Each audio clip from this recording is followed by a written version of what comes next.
नमस्कार, स्वागत है आपका आरोही क्लासेस में। आज हम पढ़ेंगे बुद्धि के सिद्धांत।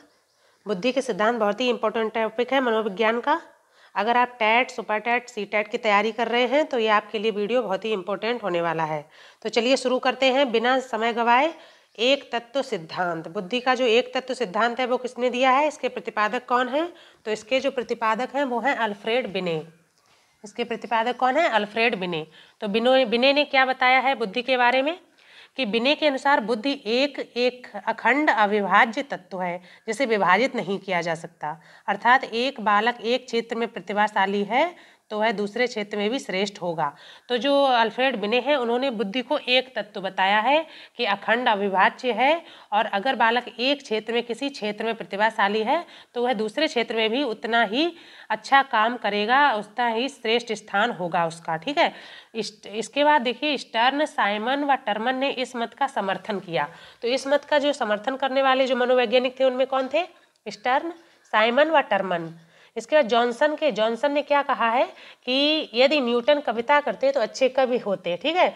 विज्ञान के क्षेत्र में न्यूटन ने जो अपना स्थान दिया, इसके बाद उन्होंने कहा अगर अच्छे कवि होते, अगर वो कविता करते तो अच्छे कवि होते। मतलब अगर एक क्षेत्र में अच्छा स्थान उनका था तो अगर कोई दूसरे क्षेत्र को चुनते तो उसमें भी वो श्रेष्ठ प्रदर्शन ही करते।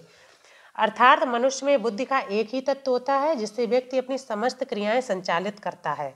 इसका पूरे बुद्धि का जो एक तत्व सिद्धांत है, इसका जो निकल के आता है कि मनुष्य में बुद्धि का एक ही तत्व होता है जिसमें व्यक्ति अपनी समस्त क्रियाएं संचालित करता है। ठीक है। तो एक तत्व का जो सिद्धांत है वो किसने दिया है? प्रतिपादक है अल्फ्रेड बिने। इन्होंने एक अखंड अविभाज्य तत्व माना है बुद्धि को। ठीक है। अगला सिद्धांत हमारा है द्वैतत्व या द्विकारक सिद्धांत। इसके प्रतिपादक है स्पीयरमैन। द्विकारक या द्वैतत्व सिद्धांत किसने दिया है? स्पीयरमैन ने 1904 में। कब दिया? 1904 में। इन्होंने जो द्विकारक बताए हैं वो कौन? सामान्य और विशिष्ट कारक, यानी जी फैक्टर और एस फैक्टर। तो जो सामान्य कारक है वो आनुवांशिक है और विशिष्ट कारक को इन्होंने बताया अर्जित होता है। ठीक है। विशिष्ट कारक कैसा होता है? अर्जित होता है।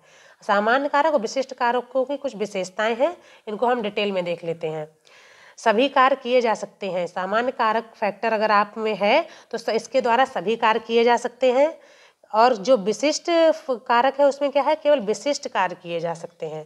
विशिष्ट कारक की जो विशेषता है, इसके अंतर्गत केवल विशिष्ट कार्य किए जा सकते हैं। अगला हमारा जैसे आ जाता है इसमें सामान्य कारक की विशेषता में कि यह तत्व सभी में पाया जाता है, और विशिष्ट कारक में यह तत्व भिन्न भिन्न व्यक्तियों में कम या अधिक मात्रा में पाया जाता है। ठीक है। इसकी मात्रा कम या ज़्यादा हो सकती है, भिन्न भिन्न व्यक्तियों में अलग हो सकती है, लेकिन जो ये सामान्य कारक है ये सभी व्यक्तियों में समान रूप से पाया जाता है। अब जो सामान्य कारक है वो जन्मजात होता है, और जो विशिष्ट कारक है वो अर्जित बताया है। कैसा बताया है? अर्जित। अगली विशेषता हमारी सामान्य कारक की है, जिस व्यक्ति में यह तत्व अधिक होता है वह अधिक सफलता प्राप्त करता है। ठीक है। और ये जो विशिष्ट कारक है इसमें भिन्न भिन्न व्यक्तियों में विशेष प्रकार के विशेष तत्व पाए जाते हैं, अलग अलग मात्रा में सफलता पाते हैं, अलग अलग मात्रा में उनका विशेष तत्व पाए जाते हैं। अगला हमारा पॉइंट आ जाता है, इस तत्व की जीवन के सभी कार्यों में अधिक आवश्यकता होती है। ये जो जी कारक है, मतलब सामान्य कारक है, इसमें क्या है? इस तत्व की सभी कार्यों में अधिक आवश्यकता होती है। और विशिष्ट कारक के अंतर्गत क्या होता है कि जिस व्यक्ति में जिस तत्व की अधिकता होगी वह उसी क्षमता को प्राप्त करता है। ठीक है। विशिष्ट कारक में क्या बताया स्पीयरमैन ने कि जिस तत्व की अधिकता अधिक होगी वह उसी में क्षमता प्राप्त करता है। ठीक है। तो ये स्पीयरमैन का कौन सा है? द्विकारक या द्वैतत्व सिद्धांत, जो 1904 में दिया है। 1904 में। तो आनुवांशिक, सामान्य कारक और विशिष्ट कारक। ठीक है। इसको जी फैक्टर और एस फैक्टर बोलते हैं। ये कुछ विशेषताएं थी। चलिए अगला सिद्धांत हम देख लेते हैं, बहुतत्व सिद्धांत। हम सारे सिद्धांत डिटेल में पढ़ेंगे, बुद्धि के जो भी सिद्धांत दिए गए हैं। अगला सिद्धांत है बहुतत्व सिद्धांत। इसके जो प्रतिपादक कौन है? थार्नडाइक है। ठीक है। इसके प्रतिपादक कौन है? थार्नडाइक। अब थार्नडाइक ने क्या बताया है? थार्नडाइक ने बताया कि बुद्धि 1, 2 या 3 तत्व न होकर बहुतत्व युक्त होती है। ठीक है। जिस प्रकार अल्फ्रेड बिने ने एक तत्व माना कि बुद्धि एक तत्व में होती है, इसी तरह दूसरा है स्पीयरमैन ने 2 तत्व में माना है। ठीक है, कि सामान्य कारक और विशिष्ट कारक। लेकिन जब थार्नडाइक ने बताया तो बताया कि बुद्धि में बहुत से तत्व होते हैं।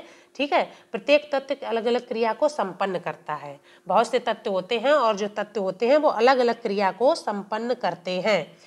थार्नडाइक ने अपने सिद्धांत की तुलना रेत या बालू के टीले से की। किससे तुलना की? थार्नडाइक ने अपने सिद्धांत की तुलना किससे की? रेत या बालू के टीले से, ठीक है। तथा उन्होंने इसमें आकृति, आकार, लंबाई, चौड़ाई आदि गुणों का समावेश किया। अपने सिद्धांत में इन्होंने आकृति, आकार, लंबाई, चौड़ाई आदि गुणों का समावेश किया। और थार्नडाइक का जो सिद्धांत है, इन्होंने इस सिद्धांत को परमाणुवादी सिद्धांत माना। कैसा माना? परमाणुवादी। परमाणुवादी लिखा है लेकिन ये परमाणुवादी सिद्धांत है, ठीक है। तो थार्नडाइक ने अपने सिद्धांत को परमाणुवादी सिद्धांत माना है और इन्होंने जो सिद्धांत दिया है बहुतत्व सिद्धांत दिया है, ठीक है। अगला हमारा सिद्धांत है समूह तत्व सिद्धांत। समूह तत्व सिद्धांत किसने दिया है? थरस्टन ने। थरस्टन ने क्या बताया है? थरस्टन ने बताया कि बुद्धि 1, 2, 3 या बहुतत्व ना होकर समूह तत्व के रूप में उपस्थित रहती है। देखिए अब यहाँ पे समझ लेते हैं कि थरस्टन ने क्या बताया है कि बुद्धि 1, 2 या 3 तत्व ना होकर समूह तत्व के रूप में उपस्थित रहती है। अब यहाँ से पीछे हम जाते हैं, स्पीयरमैन ने दो कारक बताए हैं बुद्धि के। एक तत्व एक कारक किसने बताया है? अल्फ्रेड बिने ने बताया है। बहुतत्व का सिद्धांत किसने दिया? थार्नडाइक ने दिया। और हमारा आ गया समूह तत्व। समूह तत्व का सिद्धांत दिया है थरस्टन ने, ठीक है। तो इन्होंने क्या बताया है कि समूह तत्व के रूप में उपस्थित रहती है। बुद्धि 1, 2, 3 कारक नहीं है बल्कि समूह के रूप में उपस्थित रहती है। आगे देख लेते हैं, अर्थात बुद्धि इकाई ना होकर इकाइयों का समूह है। तो जो हमारे थरस्टन है उन्होंने क्या माना है कि अर्थात बुद्धि इकाई न होकर इकाइयों का समूह है। इन्होंने बुद्धि को इकाइयों का समूह माना है। और इन्होंने समूह तत्वों की संख्या कितनी बताई है? 7 बताई है। कितनी बताई है? 7। अब कौन कौन से? देखिए पहला हमारा है आंकिक अभियोगिता, दूसरा है हमारा स्मृति संबंधी अभियोगिता, तीसरा हमारा तार्किक अभियोगिता, रीजनिंग एबिलिटी है ना, तार्किक अभियोगिता, चौथा हमारा है शब्द प्रवाह, पांचवा है स्थानिक अभियोगिता, ठीक है। उसके बाद है वर्बल एबिलिटी, मतलब शाब्दिक योग्यता। उसके बाद हमारा 7वां कारक इन्होंने बताया है समूह तत्व, जो 7वां बताया है वो बताया है प्रत्यक्षात्मक अभियोग्यता, ठीक है। तो थरस्टन ने इन समूह तत्वों को आधार मानते हुए, जो ये 7 समूह तत्व बताए हैं इनको आधार मानते हुए एक अपनी पुस्तक लिखी। अब उस पुस्तक का क्या नाम था? PMAT, मतलब प्राइमरी मेंटल एबिलिटी टेस्ट, ठीक है। हिंदी में इसको क्या बोलेंगे? प्राथमिक मानसिक अभियोग्यता परीक्षण। इस नाम से एक इन्होंने पुस्तक लिखी। तो ये जो इस पुस्तक है प्राइमरी मेंटल एबिलिटी टेस्ट, ये किसने लिखी है? थरस्टन ने। अगला हमारा है गिलफोर्ड का त्रिआयामी सिद्धांत, ठीक है। गिलफोर्ड का त्रिआयामी सिद्धांत, इसको हम बोलते हैं बुद्धि संरचना सिद्धांत, बुद्धि संरचना मॉडल या बुद्धि संरचना सिद्धांत, बॉक्स मॉडल, घनाकार कोष्ठ मॉडल, ठीक है। इसको हम कई नामों से जानते हैं। तो गिलफोर्ड का त्रिआयामी सिद्धांत, यहाँ से क्वेश्चन काफी बनता है। तो इन्होंने जो त्रिआयामी सिद्धांत दिया उनमें कौन कौन से बताए? देखिए संक्रिया, विषय वस्तु और उत्पाद, ठीक है। संक्रिया, विषय वस्तु और उत्पाद। अब संक्रिया में इन्होंने क्या बताया है कि समस्या समाधान हेतु अपनाई गई क्रिया क्या कहलाती है? संक्रिया कहलाती है। अगर कोई समस्या है उसके समाधान के लिए जो क्रिया कर रहे हैं हम, जिस क्रिया के द्वारा हम उस समस्या का समाधान निकालेंगे तो वो उसको क्या कहा इन्होंने? संक्रिया कहा। अगला जो विषय वस्तु, तो विषय वस्तु किसको कहा? कि समस्या समाधान हेतु आवश्यक सामग्री, जिस सामग्री का प्रयोग हम कर रहे हैं समस्या समाधान के लिए, उसको इन्होंने क्या कहा? विषय वस्तु। अगला हमारा आता है उत्पाद। तो उत्पाद में इन्होंने बताया कि विषय वस्तु में संक्रिया लागू करने पर जो परिणाम प्राप्त होते हैं वे उत्पाद कहलाते हैं, ठीक है। तो इन्होंने 3 आयाम बताए, कौन? संक्रिया, विषय वस्तु और उत्पाद। अब इन्होंने विषय वस्तु की जो प्रकार बताए वो 4 प्रकार बताए हैं। कौन कौन से? सामाजिक, शाब्दिक, सांकेतिक और व्यवहारिक, ठीक है।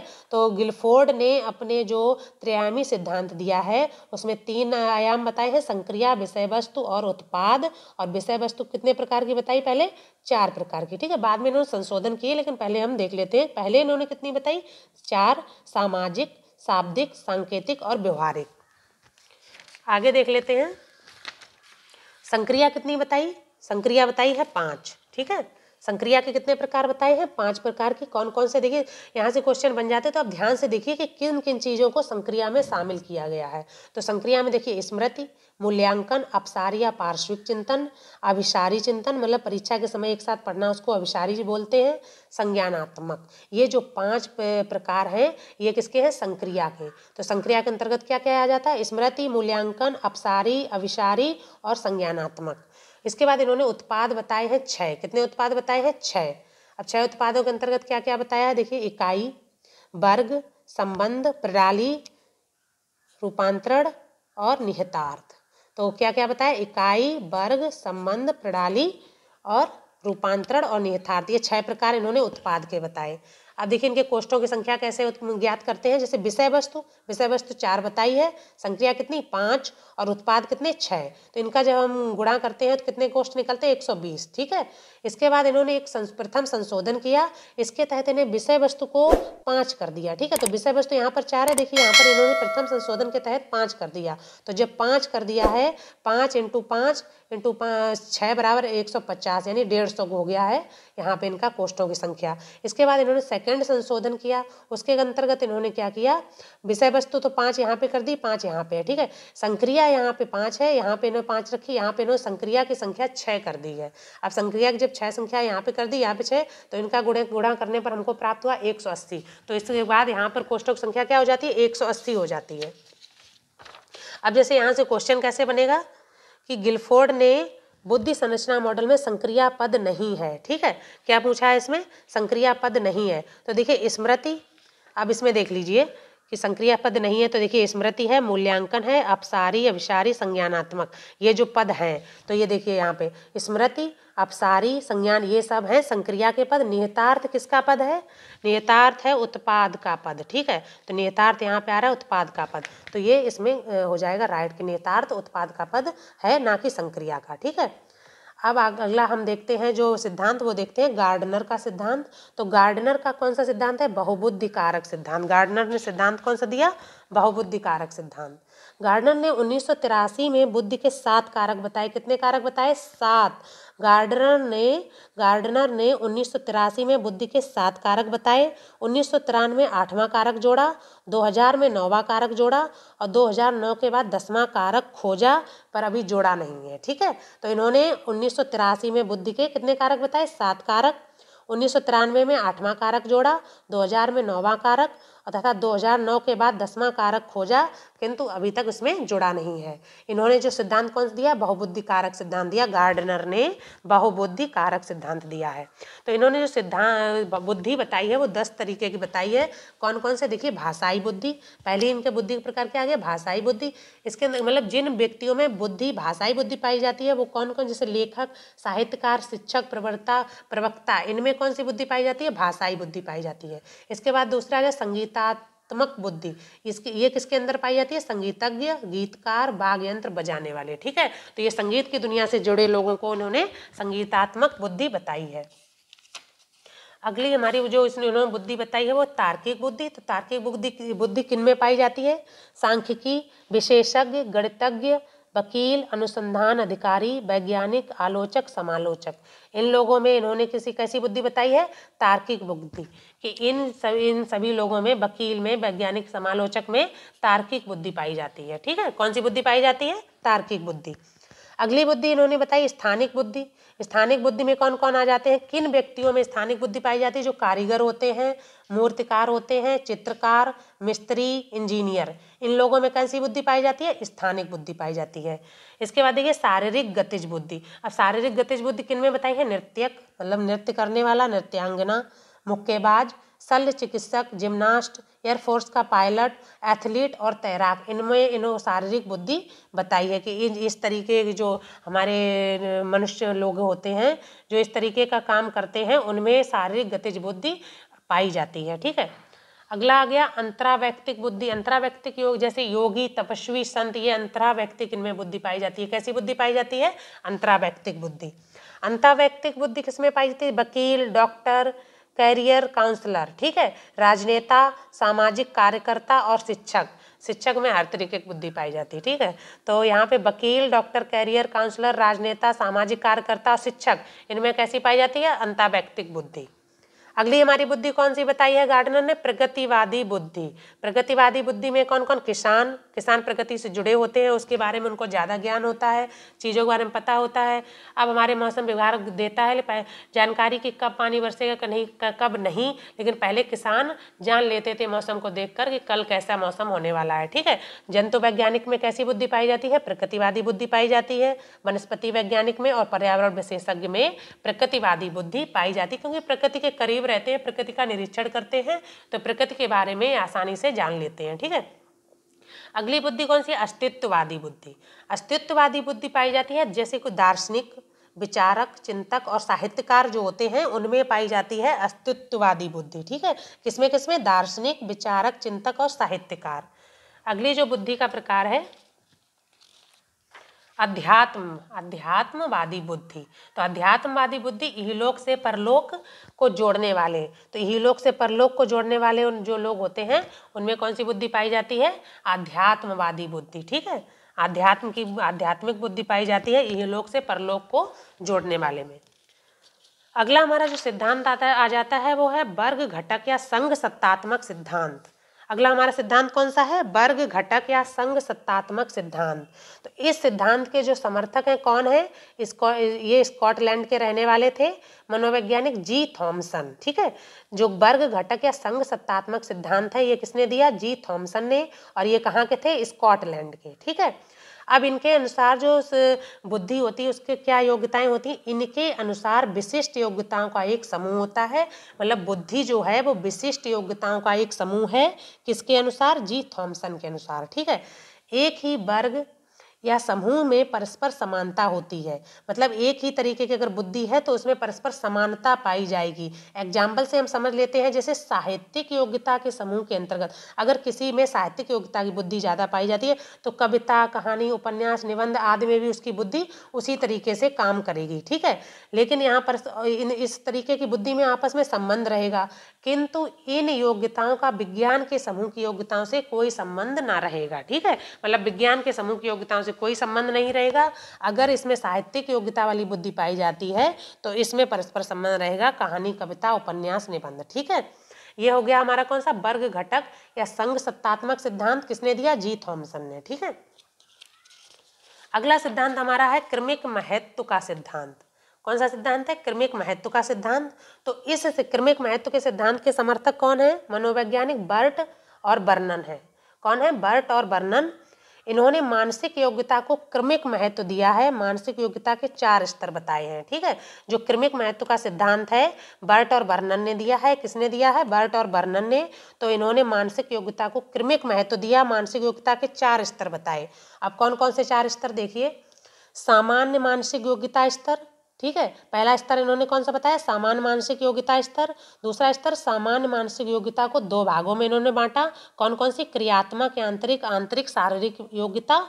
और दूसरा इन्होंने बांटा है शाब्दिक, सांख्यिकी और शैक्षिक योग्यताएं। ठीक है।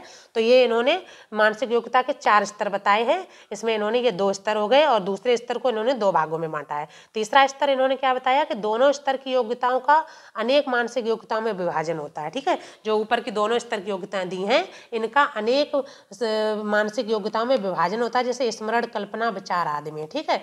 और लास्ट में चौथी इन्होंने जो स्तर बताया विशेष मानसिक योग्यता का स्तर। कौन सा है? विशेष मानसिक योग्यता का स्तर। ये था क्रमिक महत्व। क्रमिक महत्व का सिद्धांत ये दिया है बर्ट और बर्नन ने। ठीक है। अगला हमारा आ जाता है कैटल का सिद्धांत। बुद्धि का जो सिद्धांत एक दिया है कैटल ने भी दिया है। तो कैटल ने भी 2 सिद्धांत बताए हैं। ठीक है। कैटल ने कितने सिद्धांत बताए हैं? 2।